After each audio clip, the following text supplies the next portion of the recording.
A Para Todos Verem apresenta Pensar Inclusivo, o podcast que comenta, provoca e diversifica opiniões sobre a acessibilidade nos eventos, no entretenimento e na cultura. Olá, eu sou Mari Sabino, sou uma mulher branca, cabelos castanhos na altura dos ombros. Estou com um cachemir, uma malha de cachemir preta. Atrás de mim, um quadro branco com fotos em uma parede branca. Olá, eu sou o Fabrício Branchini Beltramini. Eu sou um homem branco de cabelos castanho claro, já meio grisalhos, olhos azuis, barba no mesmo tom que os cabelos. Estou com óculos de aros vermelhos.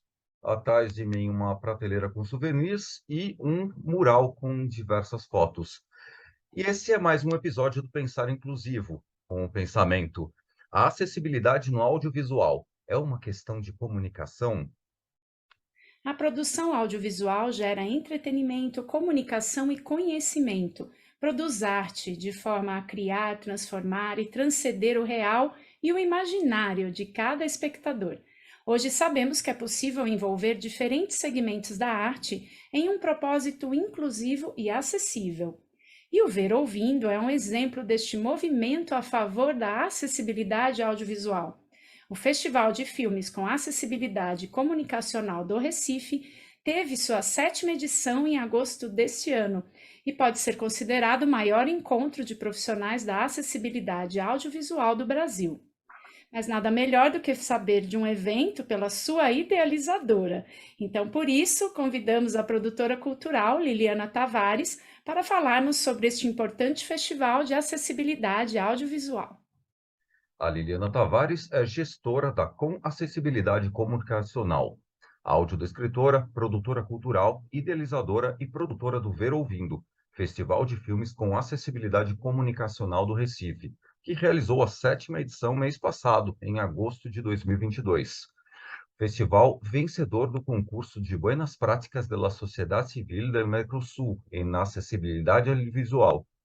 Em 2018, recebeu o voto de aplauso da Câmara dos Vereadores da cidade do Recife e, em 2021, recebeu o voto de aplauso da Assembleia Legislativa de Pernambuco. É supervisora de acessibilidade do projeto Alumiar, seção acessível do cinema da Fundação, entre 2017 e 2019.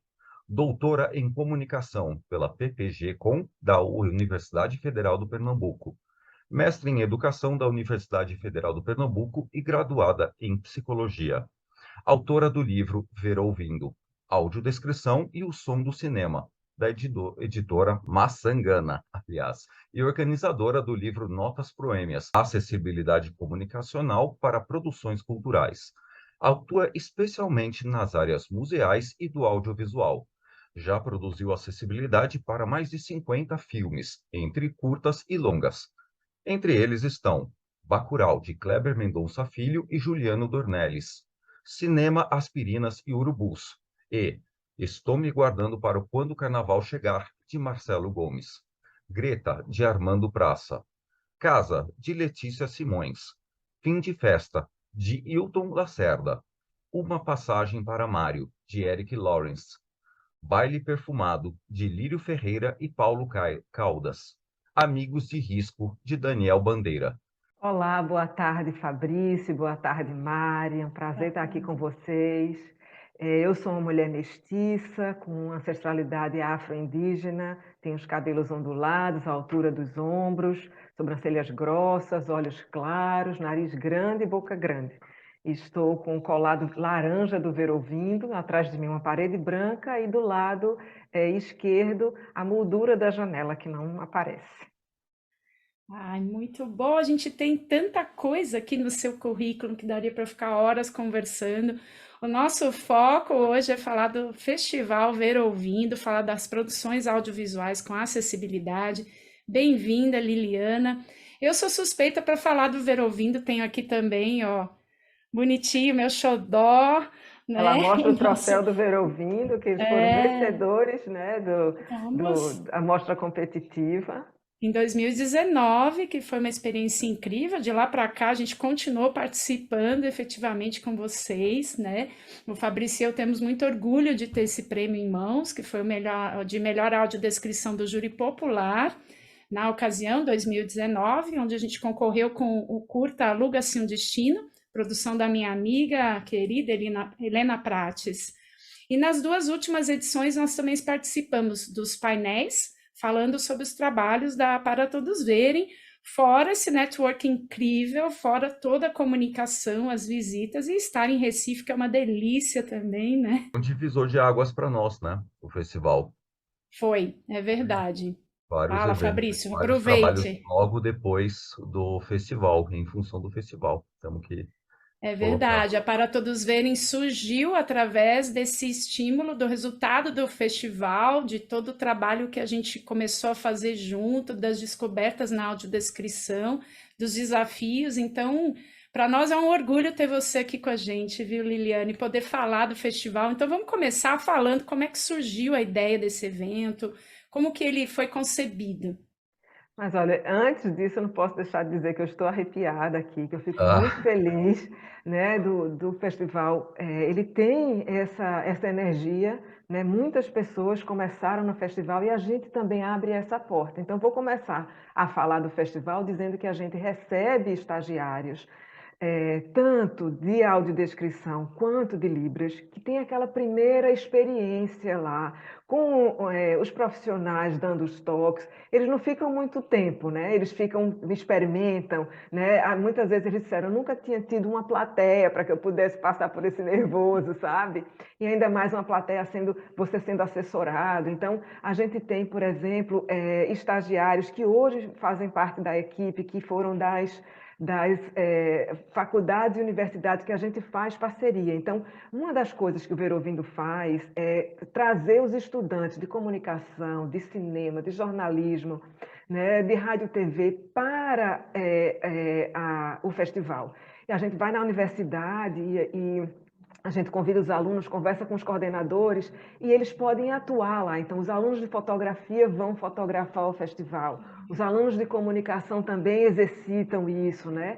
E a gente tem na nossa equipe, por exemplo, Yasmin Gomes, que está desde o primeiro, ela era estudante de comunicação da Faculdade Católica aqui de Pernambuco e hoje em dia faz parte da equipe. A gente também tem Bruna Cortez, que começou também, era da Católica, narrando, e ela hoje também é profissional audiodescritora, né? Outra intérprete de Libras. Então, a gente tem várias histórias desse tipo que só me orgulha, né, em saber que o festival proporciona assim, formação de profissionais também e cria o gosto, né, pela profissão da acessibilidade no audiovisual. Com Então, certeza. o festival surgiu, agora indo para a sua pergunta, a partir de um curso que eu fiz de produtora cultural, e ele foi o resultado do curso. O curso durou quase um ano, e a gente tinha que fazer um projeto para pleitear um edital de cultura aqui do estado de Pernambuco, e eu fiz esse projeto, que foi o Ver Ouvindo, que na época era Ver Ouvindo Festival com audiodescrição do Recife, só era audiodescrição. E Ah, foi um projeto que eu fiz assessorada, né, claro, pelos professores, tal, foi meu projeto de curso, final de curso, e foi aprovado pelo Sistema de Cultura do Edital do Estado. E foi assim que a gente começou, fazendo parcerias. É isso que a gente faz, como você disse, a gente cria redes nos cinemas, nas faculdades, né, nos museus, convidando as pessoas para conhecer a acessibilidade, principalmente os produtores culturais, que naquela época, em 2014, ainda não era obrigatório, né, ter acessibilidade no audiovisual, as pessoas não sabiam direito, mas estava se falando na lei de ter que incluir, e eles não gostavam nada disso, porque caía principalmente na planilha orçamentária, eles só viam como número, né? é. Então a gente tentou fazer justamente isso, uma sensibilização, sabe, para que as pessoas entendessem que existe um público, que esse público é consumidor e que eles não vão ao cinema, e alguns até iam e assistiam o filme pela metade, porque não tinha acessibilidade. E foi isso que a gente começou a fazer, né? Aos poucos, o próprio edital de cultura começa a pontuar quem coloca acessibilidade e depois a exigir acessibilidade. Então, é um caminho que foi em crescente, né? A gente foi envolvendo profissionais, estudantes e principalmente o público. A gente ia nas instituições, né? A gente divulgava, a gente sempre teve transporte, porque a gente entende que é uma dificuldade das pessoas chegarem até os locais, né, no horário certo. Então, a gente forma, né, formava e forma grupos para ir até o cinema, não é? E desde sempre a ideia era valorizar os profissionais da audiodescrição, né? E por isso a gente também inventou esse prêmio de mostra competitiva do Ver Ouvindo. Nunca ninguém tinha premiado, e na época, e ainda até hoje, em dinheiro, profissionais para estimular, né, isso. Então, claro que é um valor simbólico, mas quando o profissional chegava para o diretor e dizia, olha, a gente vai fazer a audiodescrição do seu filme. O que é isso? Era uma forma de divulgar a audiodescrição. A gente quer participar daquele festival. E quando ganhava, então era melhor ainda, porque o produtor dizia, nossa, então eu tenho mais um prêmio, é de quê mesmo? E começava a entender. Né? Isso existe mesmo. No nosso caso, a gente conseguiu levar de volta para o produtor do curta todo o resultado, assim, porque envolvia tanta gente a produção do curta-metragem, que depois a Helena falou, não, todo mundo quer conhecer vocês, quer saber o que vocês foram fazer lá, né? Pois Muito é. legal. E Coisa boa. não para por aí, né? Acho que você não sabia, Eliana, mas o nosso prêmio a gente doou para o Balé de Cegos da Fernanda Bianchi, né? A Não gente foi lá e fez. sabia, Pois que é, foi bem máximo, que interessante. máximo. Pois é. Eu tenho antes de voltar para o Ver Ouvindo, eu queria adiantar uma outra pergunta, que agora você falou como que surgiu, mas eu queria saber de você, como que você abraçou a causa das pessoas com deficiência? Eu sou psicóloga e sempre trabalhei com pessoas com deficiência. Inicialmente com crianças autistas e psicóticas, eu era da clínica, né? Aham. Na minha formação, antes de ir para a clínica, a minha formação em residência foi no manicômio, né? Então, assim, eu sempre estava em contato com as pessoas neurodiversas, né? Com distúrbios psíquicos, principalmente. Depois da clínica, eu sempre fui professora na área de psicologia, né? E paralelo a ela também. E é isso, então eu fui na faculdade, teve um desafio que esse curso estava iniciando na Faculdade Maurício de Nassau aqui, e o nome da disciplina era a Psicologia dos Portadores de Necessidades Especiais. E me chamaram para dar essa disciplina. Eu disse, olha, para começar, esse nome, Nome, né? né? Quer dizer, existe uma psicologia específica para essas pessoas e eles são portadores de quê? Então, era isso que a gente discutia na sala de aula. E eu convidava as pessoas com deficiência para ir para a sala de aula. Então, essa faculdade era super perto do Instituto dos Cegos, então eu ia buscar Geraldo, que era o coordenador na época, e a gente ia caminhando, ia conversando, ele conversava com os alunos, né, pessoas com síndrome de Down. Então, desde aí, na sala de aula existia isso. Eu também era professora e depois coordenadora de uma escola que se chama, uma escola estadual daqui, né? Esses concursos que são temporários, estadual Almirante Soares Dutra, que foi a primeira escola de tradução e interpretação de Libras, das primeiras do Brasil. E eu era professora de psicologia e também depois passei a ser coordenadora do curso, onde eu comecei a lidar com Libras mesmo, a começar a aprender Libras. Até hoje estou aprendendo, tenho muita dificuldade, porque toda vez eu sou interrompida nos meus estudos, e eu entendo muito, mas não falo. Uhum. E aí a gente começou a fazer algumas pesquisas. Por que os surdos não iam para o teatro? Por que os surdos não iam para o cinema, né? Então, começou daí, né, o interesse, primeiro, de entender por que as pessoas com deficiência não frequentavam a cena cultural daqui. Eu era uma pessoa que vivia na cena cultural, tenho uma formação paralela, né, nas artes visuais, né, no teatro também. E aí, aí foi logo que o professor Francisco Lima ofereceu um curso de audiodescrição. Eu não fiz parte do primeiro e fiz do segundo em 2010. Quando eu fui para o encerramento desse curso, vi a audiodescrição do APS e disse, eu quero fazer isso. e imediatamente eu me matriculei no curso. Em seguida, fiz o primeiro curso de audiodescrição do professor Francisco Lima, e logo em seguida, ao final do curso, a gente começou a fazer coisas, né? A gente foi fazer audiodescrição de uma peça, né, daqui. Meu marido é escritor de teatro, ele é dramaturgo, e um amigo dele, diretor, era uma peça dos alunos do SESC, e aí a gente se ofereceu para fazer a audiodescrição, que seria, vamos dizer, minha prova pública.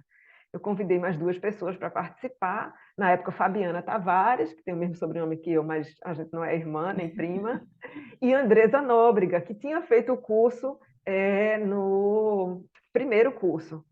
E o professor Francisco, ele foi o consultor. E a gente fez essa peça, e foi muito legal. Então, muita gente foi assistir, né? E eu disse, nossa, eu quero fazer isso. Depois fui fazer outros cursos, e é isso. E fomos... E fiquei realmente apaixonada, e fui me dedicar à audiodescrição. A gente imagina, porque foi assim com a gente também, uma coisa levando a outra, e nós somos da arte também, então eu acho que é envolvente, né? Não tem, Sim. tem como. Vamos falar das comunicações. A primeira edição, você mencionou que era focada na audiodescrição do audiovisual, já tinham as comunicações paralelas? Vamos falar um pouquinho dessas comunicações do festival, como é que ela acontece, assim, esse evento paralelo? Tá, não tinha ainda, a gente chama de jornada ver ouvindo. O que a gente tinha era mesa de debate, mas não era comunicação oral aberta, a gente convidava as pessoas. Eu lembro que Lívia Mota foi uma das primeiras a vir, né? Letícia Schwartz foi a primeira homenageada, porque são várias coisas. O Ver Ouvindo tem várias atividades acontecendo ao mesmo tempo, a gente tem os homenageados, a gente tem, né? Então a gente tinha as Uhum. mesas de discussão, e a gente tinha o debate pós-sessão. Então, a gente convidava as pessoas, né, tanto as que fizeram o filme, quanto as da acessibilidade, para conversar com o público, e o público ali falando as suas impressões, né, a queima-roupa, e todo mundo discutindo, dizendo que tinha gostado, que não tinha, e era o fazer. A gente estava começando e experimentando mesmo, sabe? A Uhum. gente tem a honra de dizer que a gente foi o primeiro festival a colocar tanto a Libras como a audiodescrição gravada na telona, né? Porque já tinha o festival Assim Vivemos, mas eles faziam ao vivo as duas coisas. E, a gente fez muitos experimentos durante o Ver Ouvindo, como os óculos inteligentes, né? A gente chamou o Maurício Santana para vir para cá, para mostrar como seriam os óculos, isso tudo na discussão de como seriam implementados os aparelhos na sala de cinema, né? Então a gente convocou os surdos, convocou os cegos para poder conversar, experimentar e ver o que é que seria melhor. Então, o Ver Ouvindo tinha essa parte formativa, mas era uma coisa mais de debate, né? Uhum. A partir do terceiro ano foi que a gente pensou em ter uma jornada Ver Ouvindo, né? Que aí é justamente isso, abrir para apresentação de trabalhos, tanto de especialista quanto quem está estudando, né? E o que é que as pessoas estão fazendo. Então, fica mais ou menos um encontro, né? Do que se está fazendo, do que se está pensando, estudando. Então, a gente tem aqui, e não é nada acadêmico, né? Então, aqui a gente tem professores, a gente tem estudantes, e a gente tem as pessoas, né, que estão interessadas na audiodescrição. Eu estou focando na audiodescrição, mas a gente tem tudo isso para Libras também agora. Então, é justamente isso. Então, a ideia, a gente ter comunicação online, surgiu com a pandemia, né? Logo Uhum. depois que vocês vieram aqui, o Ver Ouvindo virou híbrido por causa da pandemia, né? A gente conseguiu fazer um respiro assim do ano passado, foi em novembro, quando a pandemia estava arrefecida, a gente conseguiu reunir, aí foi lindo, porque as pessoas viajaram, vieram, e era assim a E com primeira toda a saída. proteção, até com a máscara Foi. do Ver Ouvindo, eu lembro. A gente incentivava, quem mostrasse a carteira de vacinação, a gente dava uma máscara para incentivar mais ainda, né? Uhum. Esse ano a gente também teve máscara, viu? A gente Olha, ainda não estava totalmente liberado, que agora está, mas mesmo assim a gente tentou manter certo. isso, sabe? E aí a gente começou com a jornada, né? Uhum. Que aglomera agora as formações. Então, a gente tem as mesas, a gente tem os painéis, que são essas comunicações orais, tanto online quanto presencial. E a comunicação presencial, vocês estavam aqui, vocês viram que ela se estende, ela tem muito tempo, as pessoas têm pouco tempo para apresentar, só uma apresentação mesmo fala, e depois muito tempo para responder pergunta. E eu sempre digo que eu sou a mediadora desse painel, e digo, olha, eu não tenho trabalho nenhum, porque se alguma pergunta, um monte de braço levanta a mão. Não dá nem tempo, né? Não, Então, assim, é bem concorrido e existe esse diálogo, sabe? É muito caloroso, as pessoas estão aqui para isso, né?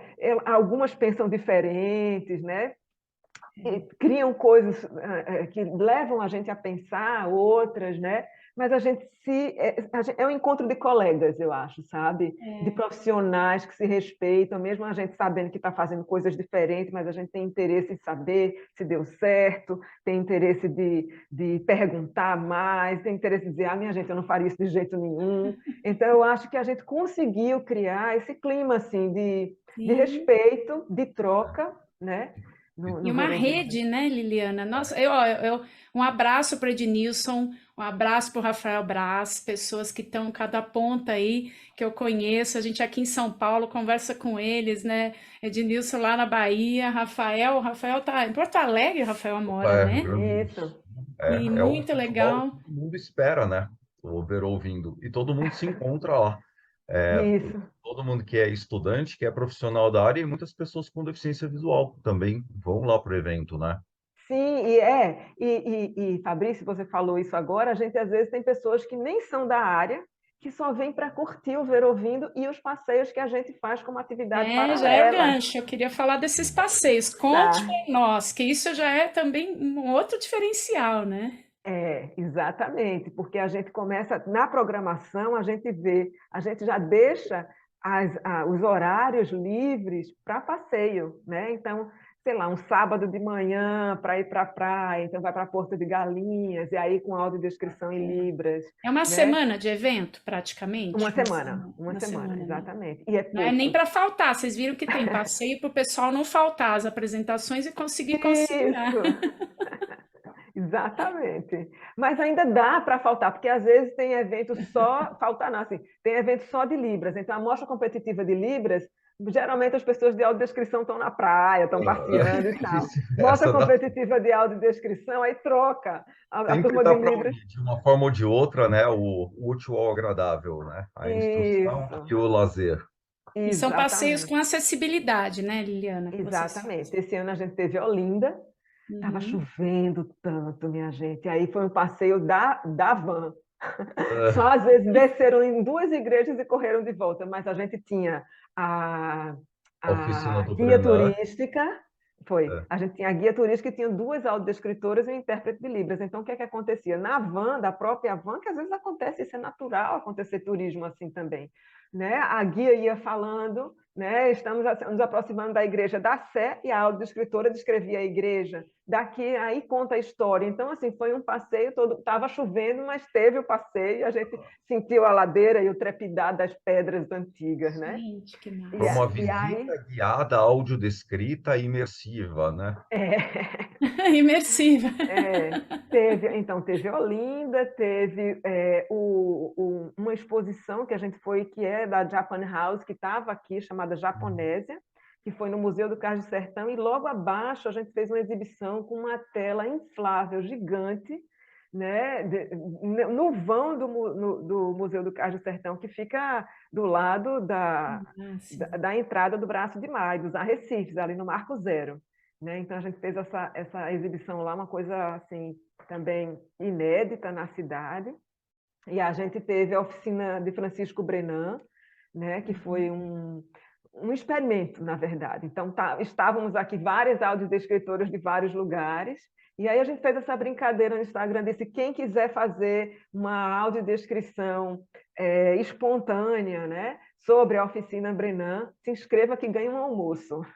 Porque a gente acredita que tudo que a gente for trabalhar, a gente precisa ter uma recompensa simbólica que seja, né? Então, as pessoas iam descrever. E aí foi isso. Então, as pessoas...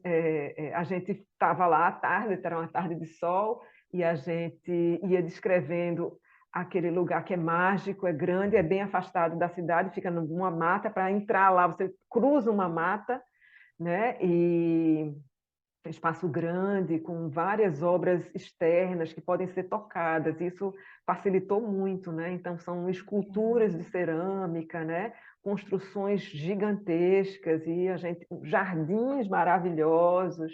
Então, isso tudo fez parte do nosso passeio. Que maravilha! E Verdade. vocês têm o apoio da prefeitura, da Secretaria de Turismo? Como é que funciona esse movimento todo aí pela cidade do evento? Veja, o evento acontece por causa de um edital que a gente submete, né? É um edital que não é nada fácil, que tem 3 etapas, a gente tem desclassificação, não é? A gente inscreve o projeto, depois é avaliado se está toda a documentação lá, imagina a burocracia. Depois tem a pontuação cultural, se faz sentido e se ele é execuível ali, e depois tem a defesa oral. Então, são vários projetos que concorrem ao edital do Funcultura, que é do Estado, e também Uhum. tem o edital da Prefeitura, né? Que é o do SIC-FIC. Então, o ano passado a gente conseguiu os 2 editais e a gente pôde ter transporte, hospedagem, passagem, tudo isso é uma grande produção. A gente tem uma equipe incrível que está com a gente o tempo inteiro, pessoas que curtem, são profissionais, né? Então, entendendo que o Ver Ouvindo todo ele é acessível, né? Então a gente tem audiodescritores, a gente tem os aparelhos, a gente tem a Libras o tempo inteiro, é um festival bilíngue, o tempo inteiro tem Libras, né? Então é muita gente trabalhando, tem a parte de logística, né? Então é algo que a gente vem fazendo com antecedência para que possa chegar no próximo, né? Então é Maravilha. uma equipe grande que está junto há muito tempo e que curte muito fazer. O Ver Ouvindo também, ele presta serviço ao cinema pernambucano. A gente sempre faz uma sessão memória, que a gente pega um filme antigo daqui que não tem acessibilidade e faz a acessibilidade dele. Esse filme é escolhido pela curadora.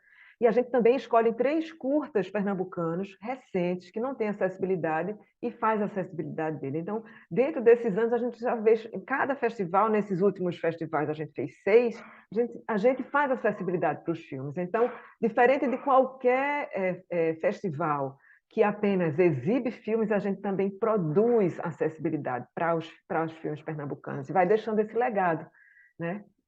E É o justamente legado. esse legado que eu queria saber, como que é a formação depois desses profissionais, esse incentivo que você disse que você dá o start. Você tem sentido uma repercussão em relação ao aprendizado da acessibilidade no audiovisual? O pessoal começa a produzir para o outro ano? Eu já penso sempre no festival do ano que vem, né? O que, que dá para ser feito?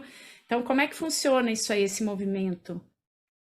Olha, eu acho que é uma injeção de ânimo, sabe? Participar, porque aí a pessoa se interessa para buscar uma formação, as pessoas querem saber onde é que tem curso de audiodescrição, curso de Libras, e entender que é uma especialização no audiovisual, que não apenas que não pode ser apenas intérprete de Libras, mas tem que entender um pouco da linguagem cinematográfica, da mesma forma o audiodescritor, saber o que ele está descrevendo, né? O que vai descrever, então eu acho que é um crescimento na compreensão da linguagem cinematográfica também. E foi isso que a gente fez recentemente na pandemia. Desde a pandemia, a gente convida professores da área do cinema para conversar com a gente. Está tudo lá no YouTube do Ver Ouvindo. Quem quiser assistir às lives do festival, né? Com esses professores falando Tem até Kleber Mendonça Filho, que ficou famoso por Bacurau, ele está lá também falando de filmagem, falando de montagem, né? Então, falando da linguagem cinematográfica, a gente precisa cada vez mais entender o que é que a gente está traduzindo, né? Muito bom. E Liliana, como que é a participação das pessoas com deficiência na produção do conteúdo audiovisual, tanto no festival quanto no seu dia a dia de trabalho? Como que você vê isso? Bem, no festival, as pessoas com deficiência participam não só como consultores ou na produção do conteúdo, mas também na produção em si. Por exemplo, Michele Alheiros, ela é coordenadora pedagógica, então ela também opina sobre a seleção da parte da jornada, né, dos trabalhos. Michele também coordena as lives, né, online, ela participa colaborando para que as pessoas que vão trabalhar no festival saibam lidar com as pessoas cegas, né? Na questão de mobilidade, de recepção. Então, a gente faz a reunião que os estagiários, as pessoas que vão ficar na recepção, que vão ficar guiando as pessoas cegas, aprendam a lidar e a falar, não é? Então, é uma participação intensa, né, das pessoas com deficiência, além do que a gente tradicionalmente já entende como coautoria, né, do roteiro, da audiodescrição, de ouvir a narração e opinar. Então, é o tempo inteiro. Então, o Ver Ouvindo é para e com as pessoas com deficiência, sabe? E tem também um aspecto que é muito legal, que a mostra competitiva, a gente tem a votação do público.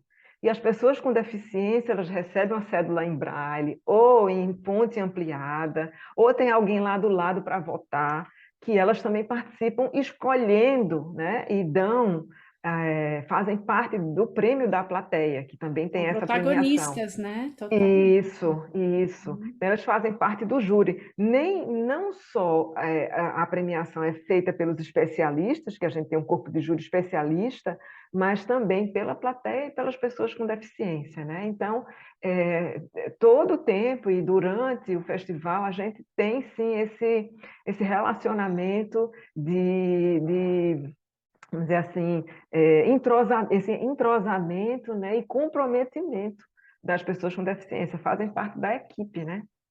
Isso é ótimo e incentiva que continuem trabalhando conosco, né? Liliana, para a gente finalizar essa nossa entrevista hoje, o que é o pensar inclusivo no audiovisual? É poder ir para o cinema a hora que quiser, com quem quiser, sentar e assistir o filme, todo mundo junto. Perfeito. No fundo, é simples, né?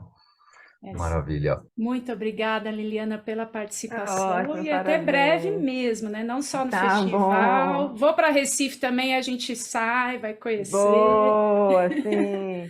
Espere para vir para o próximo Ver Ouvindo também. Tá ótimo. Muito obrigada também, gente. Parabéns pelo trabalho que vocês fazem, tá? É uma alegria, né? Saber que vocês estão produzindo, que vocês são comprometidos, que vocês querem fazer direito e bem feito, que isso é tão bom. Foi um privilégio a gente poder contar com você. Foi um prazer. Obrigado, Liliana. Obrigada. Eu também. Esse foi mais um episódio do Pensar Inclusivo, o podcast que comenta, provoca e diversifica opiniões sobre a acessibilidade em eventos, entretenimento e cultura. Continue conosco e faça parte desta conversa, comentando em nossas redes sociais e compartilhando a hashtag Pensar Inclusivo. Até o próximo episódio. O Pensar Inclusivo é mais uma produção da Para Todos Verem Soluções em Acessibilidade. Acompanhe as nossas atividades e outras entrevistas em www.paratodosverem.com.br. Também pelas redes sociais.